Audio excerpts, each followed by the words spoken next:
बिस्मिल्लाहिर्रहमानिर्रहीम। अस्सलाम वालेकुम। आप देख रहे हैं सलाम news hot talk with Nida Bhatt के साथ। मैं हूं आपकी मेज़बान, लेके आपकी खिदमत में एक बहुत ही ज़बरदस्त प्रोग्राम। नाज़रीन, 2020 बहुत गम, मुश्किलात और मसाइब का सार आए।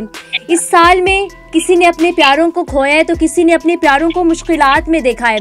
पाकिस्तानी अवाम को जहां इन सब मुश्किलात का सामना करना पड़ा है तो वहां पाकिस्तानी अवाम को गैस बहरान, बिजली बहरान, पानी बहरान, इन सब मुश्किलात का सामना करना पड़ा है। और कुछ भी बहुत सारे मामलात पाकिस्तान में 2020 में रोनमा हुए, वो अब 2021 में दोबारा दोहराए जाएंगे या मामलात बेहतर होंगे? होगा क्या 2021 में? इसी पे हमारे साथ बात करने के लिए मौजूद है, लेकिन लेते हैं हम यहाँ पे एक वक्फे के बाद दोबारा हाजिर होते हैं हम।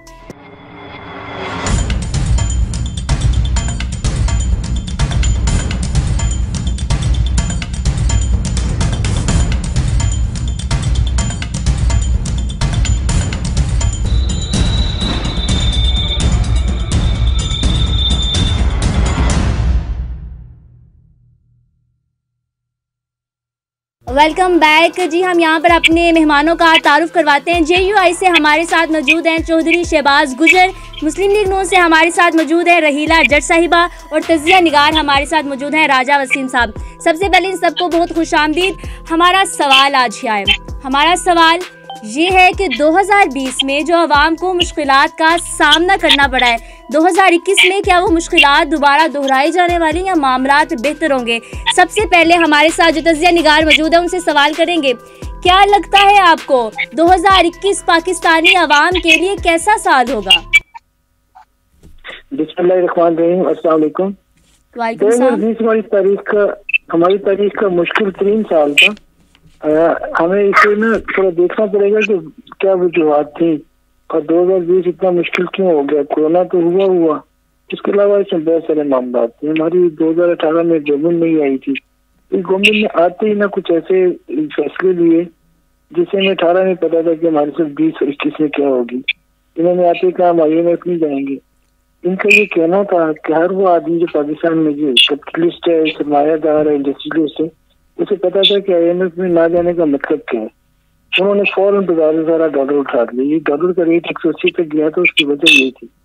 डॉलर ऊपर गया, उसकी वजह हर चीज ऊपर चली गई। सर, ये तो हो गया 2020 के मामलात। आपको क्या लग रहा है 2021 में कोई बेहतरी आएगी या आवाम ना ही समझे? मौजूदा सेक्टर अगर चलता रहेगा 2-3 महीने और, खुदा ना खास्ता, तो फिर इसमें बहुत अबतरी आएगी। इतनी अब हम टाइम पे हैं जब हमने पे बैक करने हैं। और इसके लिए हुकूमत की जानिब से कोई बेहतरीन पॉलिसीज आपको नजर आ रही हैं? मैं बहुत मायूस हूँ। चंद दिन पहले जब हमने सऊदीया को $2 अरब वापस देना था, हमें पूरी दुनिया से ये कहीं नहीं मिला और हमने गजब खुदा का 14.5% इंटरेस्ट पे चाइना के प्राइवेट बैंक से पैसे लेके वापस दें। बेटा दुनिया में गवर्नमेंट टू गवर्नमेंट डील हो रही होती है और ये होती है 0.5%, 1%। सर, आपने बात तो वो कहते हैं ना, बात तो सच है, मगर बात है रुसवाई की। आवाम फिर परेशान भी हो जाएगी कि 2021 जो बड़ी खुशियां मना रहे हैं कि चले कुछ मामलात बेहतर हो जाएंगे, लेकिन मामलात आप कह रहे हैं ख़राब होंगे। रहीला जट साहिबा हमारे साथ मौजूद हैं। क्या लगता है आपको कि 2021 में आवाम के मामलात बेहतर होने वाले हैं या आवाम के मामलात और ख़राब होंगे? जी, मेरा ख्याल है कि मामलात मजीद खराब होंगे। बेहतरी कैसे आएगी?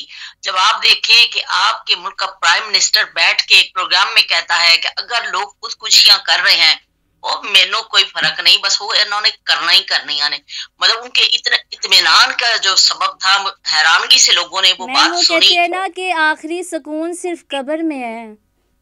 हाँ जी, कब्र में है, लेकिन वो खुद कब्र में नहीं जाना चाहते हैं। हालांकि उन्होंने वादा किया था कि मैं खुदकुशी कर लूंगा अगर मैं अपने वादे पूरे ना कर सका, लेकिन उन्होंने खुद तो कब्र में जाना। उन्होंने किया था वादा कि खुदकुशी कर लूंगा मैं। वज़ीर आज़म इमरान खान साहब ने ऐसा कुछ कहा था? जी बिल्कुल, उन्होंने कहा था कि मैं खुदकुशी कर लूंगा अगर मैं अपने वादे पूरे नहीं कर सका तो मैं तो खुदकुशी कर लूंगा। उन्होंने ये कंटेनर, मेरे इल्म में तो नहीं है ये बात, लेकिन अगर उन्होंने बात कही है तो ये तो बहुत ही खतरनाक बात होने जा रही है। अच्छा, जो हमारे साथ JUI से मेंबर मौजूद हैं, सर सबसे पहले ये सवाल का जवाब दीजिएगा कि क्या लगता है आपको, क्या सूरत हाल होने वाली है आवाम की, और हालात बेहतर लग रहे हैं या फिर से वही ख़राब लग रहे हैं आपको? बिस्मिल्लाहिर्रहमानिर्रहीम। बहुत शुक्रिया सलाम न्यूज। मेरे इन दोनों शख्सियात को भी सलाम पहुंचे, राजा साहब को भी, रहीला जाट साहबा को भी। गुजारिश ये है कि 2021 जो है ये अवाम के दुखों में मजीद इजाफे का बायस बनेगा अगर यही हुक्मरान रहे। और 2020 में खारजा बहार से मुकम्मल नाकाम हमारे हुक्मरान। सर आपने यहाँ पे बात की है कि सर माजरत टोकने के लिए आपने यहाँ पे बात की है कि अगर यही हुक्मरान रहे तो मामलात ख़राब हो सकते हैं। तो मामलात कैसे बेहतर होंगे? कौन से हुक्मरान आए? क्या हुक्मरान के आने से ऐसे करके मामलात बेहतर हो जाएंगे? जब तक अवाम की हकीकी नुमाइंदा हुकूमत यहाँ कायम नहीं होती और बैरूनी और अंदरूनी मुदाखलत के बगैर हुकूमत यहाँ कायम नहीं होती, आवाम के हालात नहीं सुधरेंगे। अब इसका हल ये है कि फिलफौर मुअस्सर इंतखाबी इस्लाहात के जरिए मुल्क में मुनसफाना इंतखाबात करवाए जाएं। जब तक ये नहीं होगा मुल्क अनारकी की तरफ जाएगा और जो है मुल्क अंधेरों के सुपुर्द कर दिया गया है। मुल्क अंधेरों के सुपुर्द कर दिया गया है, आपका ये पॉइंट ऑफ व्यू है। हमारे साथ अगेन हम तजिया निगार की तरफ जाते हैं। सर आप बताइएगा आपको क्या लग रहा है? यहाँ पे लेते हैं ब्रेक के बाद दोबारा वापस आते हैं।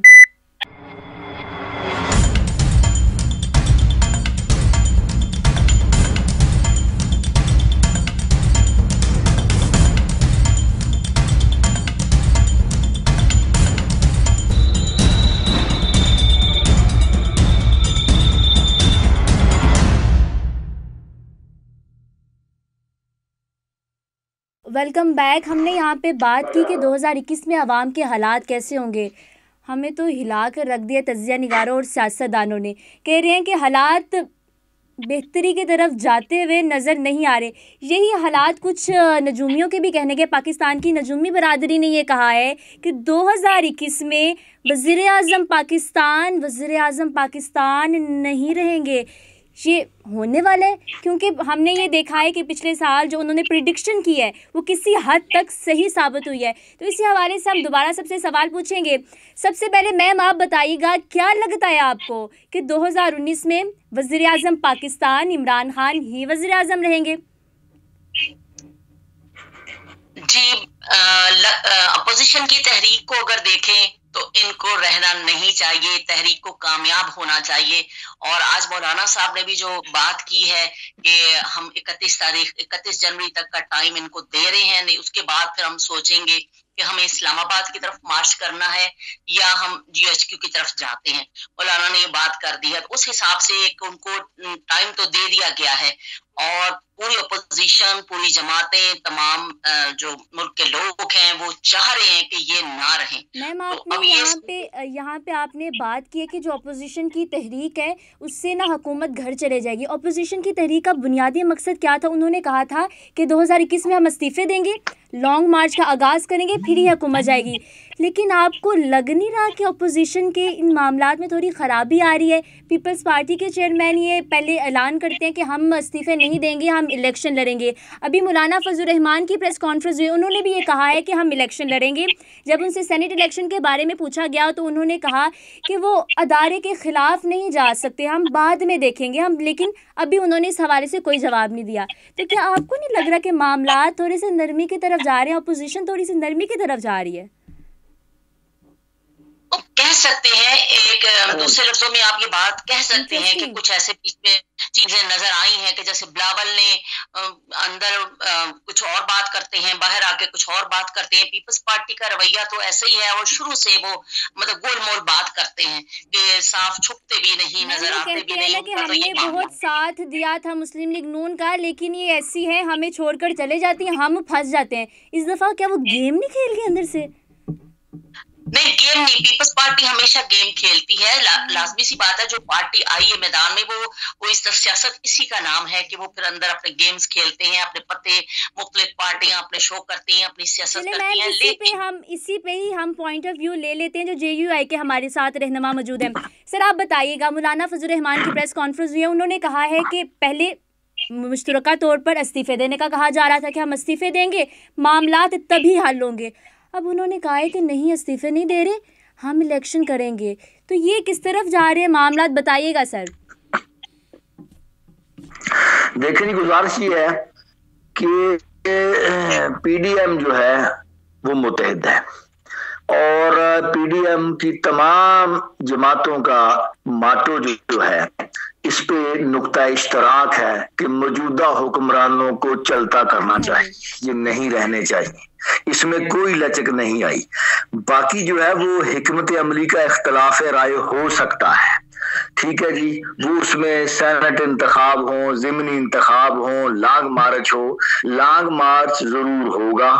इस्तीफे क्यादतों के पास आ चुके हैं। उसके बाद ये पूरा जनवरी का शेड्यूल 29 जनवरी तक तमाम पीडीएम का तय है। उसके बाद फिर इजलास होगा, उसके बाद फिर हिकमत अमली जो है वो एक ऐलान किया जाएगा। तो ये कोई मत समझे कि पीडीएम में कोई मेन दरारें पड़ने के बाद जो है वो खुशी के शादियाने ना बजाए। आपको ये वाज़ेह हो जाएगा, तमाम मुल्क देखेगा, सब अदारे देखेंगे कि पीडीएम जो है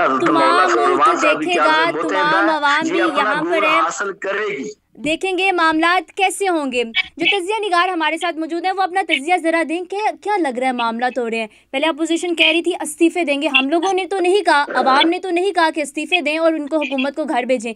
ये लोग कह रहे थे कि हम इस्तीफे देंगे, लॉन्ग मार्च करेंगे, हुकूमत घर जाएगी। लेकिन मामलात अब किस तरफ जा रहे हैं, वो कह रहे हैं नहीं हम नहीं इस्तीफे दे रहे, हम इलेक्शन लड़ रहे हैं, अब देखते हैं आगे चलकर क्या होगा। तो क्या लग रहा है आपको, क्या सूरत हाल होगी? अच्छा ये बात ऐसे नहीं है। मौलाना की प्रेस टॉक मैंने भी सुनी है। मौलाना ने कहाँ भी ये कहा है कि हम इस्तीफे नहीं देंगे, कहाँ का लॉन्ग मार्च नहीं करेंगे। मैं आपको बताती हूँ मौलाना फजल रहमान ने मैंने खुद ये प्रेस कॉन्फ्रेंस सुनी है। उन्होंने कहा है हम ज़मीनी इलेक्शन लड़ेंगे, इस्तीफे नहीं देंगे। जो सेनेट्स के इलेक्शन है उन्होंने ये नहीं कहा कि हम नहीं लड़ेंगे, उन्होंने कहा है अदारे के खिलाफ नहीं जा सकते, हम देखेंगे आगे जाकर फैसला करेंगे। ये मामला ये बात ऐसे नहीं है, ये बात ऐसे नहीं। ये बात चंद दिन पहले की जब पीपल्स पार्टी की सीसीसी का इजलास हो रहा था, उसमें से बहुत सारी बातें आ रही थी। प्रोपेगेंडा मशीनरी का हिस्सा था कि वो जी इस्तीफे नहीं दे रहे, तो वो ये कह रहे हैं वो कह रहे हैं। उसके बाद सीसीसी खत्म हुई है, बिलावल भुट्टो टीवी पे आए हैं, आपने देखा होगा, उन्होंने कहा हमारे दरमियान बहुत सारी गुफ्तगू हुई है, हम कोई चीज अनाउंस नहीं कर रहे, हम ये सब चीजें लेके जाएंगे पीडीएम के अंदर, पीडीएम को हम देंगे कि हमारी पार्टी ये कह रही है, आप देखिए। आज उन्होंने अपनी चीजें पीडीएम में पेश की हैं। उनका जो बात है कि विद इन द जनवरी जो इलेक्शन हो रही है, माजरत आपने यहाँ पे बात की है कि वो पीडीएम में लेकर जाएंगे, लेकिन पीपल्स पार्टी के चेयरमैन पहले पीडीएम से बात नहीं करते, वो प्रेस कॉन्फ्रेंस में आते और वहाँ पे बताते हैं कि हम इस्तीफे नहीं देंगे, हम इलेक्शन लड़ेंगे। मामला तभी बेहतर होते कि पीडीएम का इजलास बैठता, वहाँ पे मामला तय पाती, मीडिया में बात ही ना आती। ये बात ऐसे नहीं है, उन्होंने ये नहीं कहा था कि हम इस्तीफे नहीं देंगे। ये बात आज मौलाना ने की है। उसकी वजह ये है कि 31 जनवरी तक की तो डेडलाइन पहले गवर्नमेंट को दी हुई है।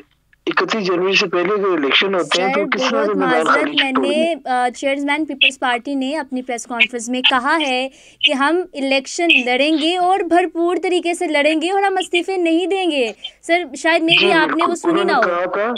उन्होंने ये कहा था कि हमारी सीसीसी के अंदर ये बात हुई है कि हम इलेक्शन लड़ेंगे, हम गवर्नमेंट के लिए मैदान खाली नहीं छोड़ेंगे, लेकिन फाइनल फैसले का इख्तियार उन्होंने पीडीएम को दिया था। मुझे पहले फैसला कर लेना फाइनल फैसले का। ओके ठीक हो गया। नहीं देखिए उसके अंदर लॉजिक है, उस बात के अंदर बिल्कुल लॉजिक थी, इसीलिए मौलाना ने वो बात कबूल कर ली है। नून लीग ने भी साथ होकर कबूल कर ली, पूरी पीडीएम ने कबूल कर ली है। 31 जनवरी से पहले कि कोई भी इलेक्शन होते हैं तो उसमें बिल्कुल कंटेस्ट करना चाहिए, क्यों अपनी सीटें उनको दे के आ जाए। अच्छा सर ये देखें बिल्कुल क्यों अपनी सीटें दे के आने के लिए मुश्किल से इंतखाबात जीते, लेकिन ये हमने तो नहीं ना काम किया, हमने तो नहीं कहा था कि आए इस्तीफे देंगे। मामला तो आपने स्टार्ट किया है ना, आपने कहा है हम इस्तीफे देंगे, ये इस्तीफा का झंडा मीडिया ने भी तो नहीं उठाया हुआ, पहले आपने स्टार्ट किया हम इस्तीफे देंगे, हुकूमत जाएगी, लेकिन अब खुद ही पीछे हट रहे हैं और कह रहे हैं कि ये हमारा छठा पांचवा नुक्ता नजर था कि हम इस्तीफे नहीं देंगे या देंगे। खाली इस्तीफे नहीं है, इसके अंदर लॉन्ग मार्च भी है, इसमें सिटिंग, इसमें धरना भी है, इसमें और भी बहुत सारी चीजें तो वक्त के साथ साथ है ना, वक्त के मुताबिक फैसला लेना है। और आज उन्होंने बेहतरीन फैसला किया है। सर बिल्कुल वक्त के साथ साथ है, लेकिन ये इस्तीफों का मामला आपने पहले उठाया ना, आपने नहीं उठाना था कि नहीं देने थे। अब तो हम बोलेंगे, अब तो हम पूछेंगे सवाल ये। आज भी किसी ने नहीं कहा कि हम इस्तीफे नहीं दे रहे, उन्होंने कहा ये इस्तीफे हमारे पास तैयार है। 31 जनवरी हमने डेट दी हुई है। चले सर ठीक है, आप देखेंगे हालात के मुताबिक इस्तीफे देने हैं या लॉन्ग मार्च करना है या धरना देना है, जीएच को भी घिराव करना है कि पिंडी जाना है कि इस्लामाबाद जाना है, ये फैसला इनकी अगली मीटिंग में होगा। और अब ना सियासी असल इशू वो है भी, शहबाज गुजर साहब थोड़ी देर पहले बात कर रहे थे, पाकिस्तान का बचाव सिर्फ एक सूरत में है कि फेयर फ्री इलेक्शन हो, ट्रांसपेरेंट इलेक्शन हो, और तमाम इदारे चाहे वो फौज है, वो सियासतदान है, वो अदली है, वो मीडिया है, ये सब अपनी अपनी आईनी हदूद में जाए। बिल्कुल सर, और क्या चाहिए, सब अपनी आइन की हदूद में आ जाएं। इससे बढ़कर तो और कोई भी बेहतरी पाकिस्तान के लिए नहीं हो सकती। जी बिल्कुल बिल्कुल, ये एक सोल्यूशन है, इसके अलावा कोई सोल्यूशन नहीं है। और आपका सवाल था 2021 के बारे में, अगर खुदा न खास्ता इस वक्त जो मैस है ये चलता रहा तो पाकिस्तान के वजूद के ऊपर एक सवालिया निशान लग जाएगा, सवालिया निशान लग जाएगा। अब नजूमियों की तरफ से भी यही तजिया किया गया है कि 2021 हुकूमत के लिए खतरा साबित हो सकता है। वो खतरा इस तरह से साबित हो सकता है, किसी ने बोला है कि वज़ीर आज़म की हुकूमत चले जाएगी, यानी पीटीआई की हुकूमत रहेगी, वज़ीर आज़म चेंज हो जाएंगे। या किसी ने कहा है कि ऐसे मामला ही नहीं होंगे, पीटीआई भी घट जाएगी, वज़ीर आज़म भी घट जाएंगे। लेकिन सर आप सब इस पर अपना कमेंट कीजिएगा। सबसे पहले रहीला साहिबा आप कमेंट कीजिएगा इस पर। आपको नहीं लगता कि ये मामला बेहतर नहीं है कि एक हुकूमत आई है उसको मुद्दत पूरी करने दें फिर अगली आ जाए? इस तरह से हुकूमतें चलती जाएं तो जमहूरियत इस तरह से भी कायम नहीं होती मैम। जी, जमहूरियत इस तरह तो कायम नहीं होती है। बिल्कुल ठीक बात है कि किसी भी हुकूमत का तसलसल होना चाहिए, लेकिन वो हुकूमत कुछ डिलीवर भी करे ना आवाम को। अगर वो कुछ दे ही नहीं पा रही है, अब वजीर आजम बैठ के इतराफ कर रहे हैं कि मैं कुछ नहीं कर सकता हूँ, मैं बेबस हूँ, तो फिर उस वजीर आजम को नहीं रहना चाहिए। जब वो ये कहते हैं कि मुझे आर्मी चीफ दूसरे रूम में बिठा देते हैं जब वो मीटिंग्स करते हैं, जब वो ये कहते हैं कि मुझे तो कोई फर्क नहीं पड़ता अगर मेरे फोन टेप कर लेती है एक एजेंसी तो मुझे तो कोई फर्क नहीं पड़ता है, तो फिर ऐसे वजीर आजम को रहना नहीं चाहिए। जब वजीर आजम ये सवाल पूछे, अपोजिशन ये साबित करे कि मैं फौज जो है ना मेरे पे फौज मेरे साथ। मेरा एक सवाल है आपसे, बल्कि सबसे सवाल है, हमने बड़ी ये बहस सुनी है जी, कुछ सिलेक्टेड लोग करते हैं लोगों को, ये हुकूमत सिलेक्टेड है, तो पहली वाली हुकूमतों की क्या गारंटी है कि वो सिलेक्टेड नहीं थी? मैम सबसे पहले आप कमेंट कीजिएगा इस पर। अगर आपका कहना है कि हुकूमतें आती ही सिलेक्ट होकर हैं, तो पहले वाली हुकूमतें सिलेक्टेड नहीं थी, या फिर ये मामला हुआ है कि अब मामला ख़राब हुए हैं तो अब जो अपोजिशन है वो उधर आ गई कि नहीं अब ये सिलेक्ट करते हैं? क्योंकि पहले वो कहते हैं ना, वो जो घर का होता है ना उसी को घर के सारे मामला का पता होता है, तो पहले वो घर में रह चुके हैं, उनको मामला का पता है, इसलिए कह रहे हैं कि नहीं ये हुकूमत सिलेक्ट करवाते हैं। तो फिर पिछली हुकूमत भी सिलेक्ट हुई कि नहीं? नहीं, पिछली हुकूमत सिलेक्ट नहीं थी, इसलिए कि जब कोई भी तरीका ये बना दिया गया है कि जो इलेक्शन होते हैं उनकी मर्जी के लोग आते हैं, कुछ लोग अपनी मर्जी के करवाए जाते हैं। आपका कहना है कि अभी ही ये मर्जी स्टार्ट हुई है, नहीं पहली दफा ऐसा हुआ है? ठीक, मैं यही समझी। नहीं, ये नहीं हुआ, पहले भी होता था, पहले भी होता रहा है और अब भी हो रहा है। इसी सिस्टम को तोड़ने के लिए तो ये कोशिश की जा रही है कि फिर जब उसमें से आवाज निकलती है उसी सिस्टम के तहत लोग आते हैं, और फिर जब वो देखते हैं कि नहीं जी ये गलत काम हुआ है तो फिर वो सीधे रास्ते पर आते हैं, तो फिर वो यहाँ पे आपने बहुत इंटरेस्टिंग बात की, आपने वही बात कह दी जो मैं बात कह रही थी। मैंने बोला पहले वो उसी घर में थे, मामलात का उनको पता है, जब वहाँ से वो निकाले गए हैं तो फिर उन्होंने कहा कि अब इनको नहीं छोड़ना, हमने इनके भी मामला ख़राब करने हैं। फिर वहाँ पे ट्रांसफ़र हो गए कि ये सिलेक्ट करके लाए हैं, ये ऐसे करके लाए हैं, जबकि देखा जाए वज़ीर आज़म इमरान खान तो अभी आए हैं, पहले कौन हुकूमतें करता रहा है? पीपल्स पार्टी, मुस्लिम लीग नून और बहुत सारी जमातें। इस पे आंसर सब कर दीजिएगा।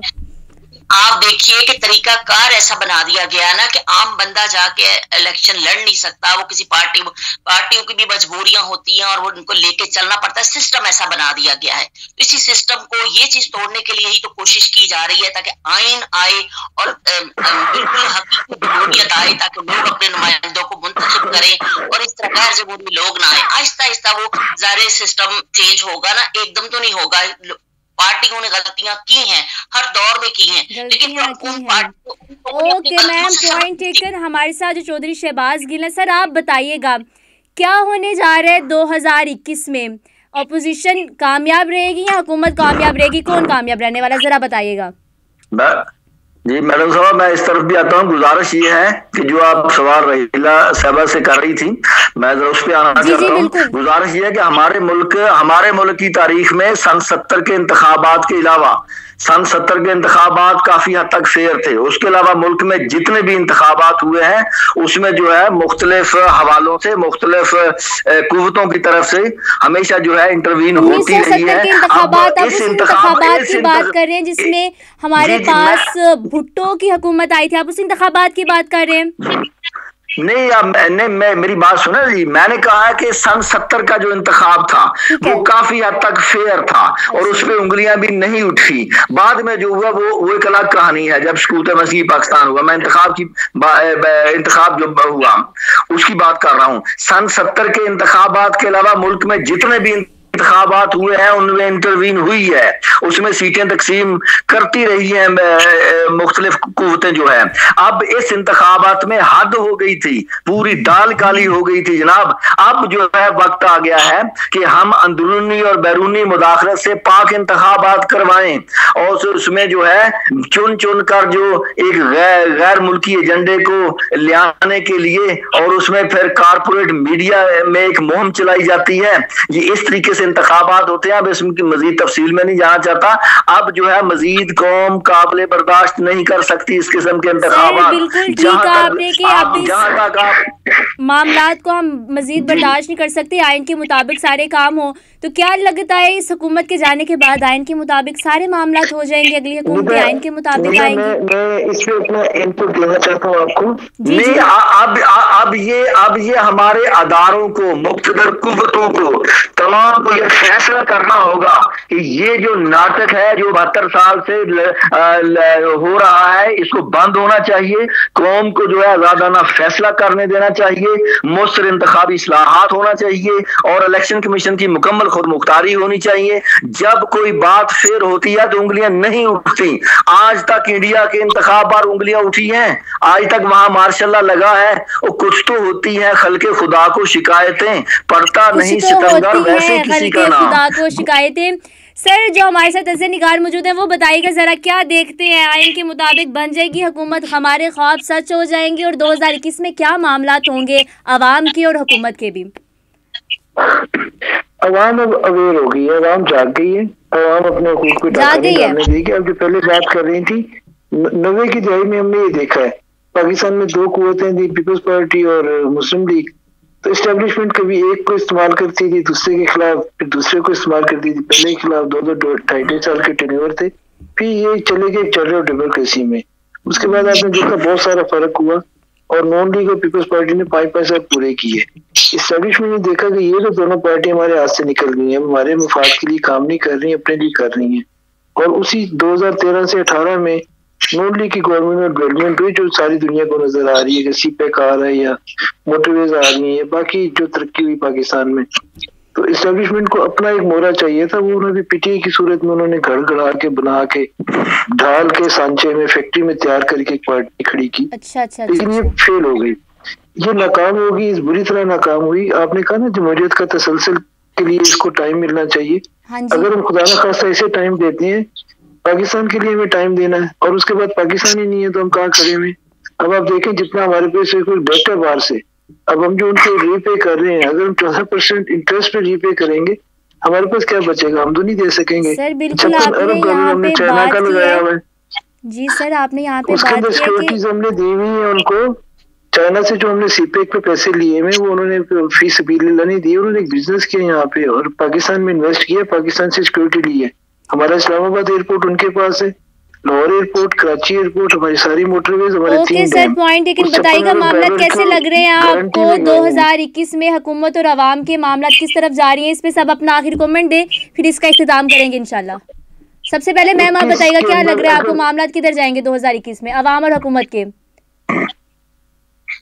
अवाम और हुकूमत के मामला तो खराबी की ही तरफ जाएंगे। बेहतरी की इसमें कोई ना गुंजाइश नजर आ रही है, ना कोई सूरत नजर आ रही है। अब ये मामला खराब होंगे। चौधरी शहबाज साहब, आप बताइएगा किस तरफ मामला जा रहे हैं? मामला खराब होंगे, बेहतर हो जाएंगे अवाम और हुकूमत दोनों के? बिल्कुल जी, मामलात मजीद बिगड़ेंगे।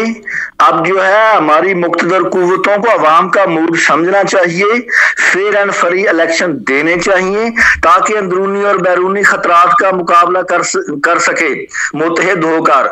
वरना जो है फिर तारीख जो है जाने चाहिए। निगार हमारे साथ मौजूद है, वो बताएगा क्या मामला लग रहे हैं 2021 में आपको अवाम के और हुकूमत के? मौजूदा सूरत हाल का तसलसल रहा तो हालात और बहुत ज्यादा इतने खराब हो जाएंगे, किसी के कंट्रोल में नहीं रहेंगे। एक फ्री ट्रांसपेरेंट इलेक्शन और तमाम इदारों की आईनी हदूद में वापसी, इसके अलावा पाकिस्तान के पास बचने की कोई सूरत नहीं है। खाकम बदहन, मेरे मुंह में खाक।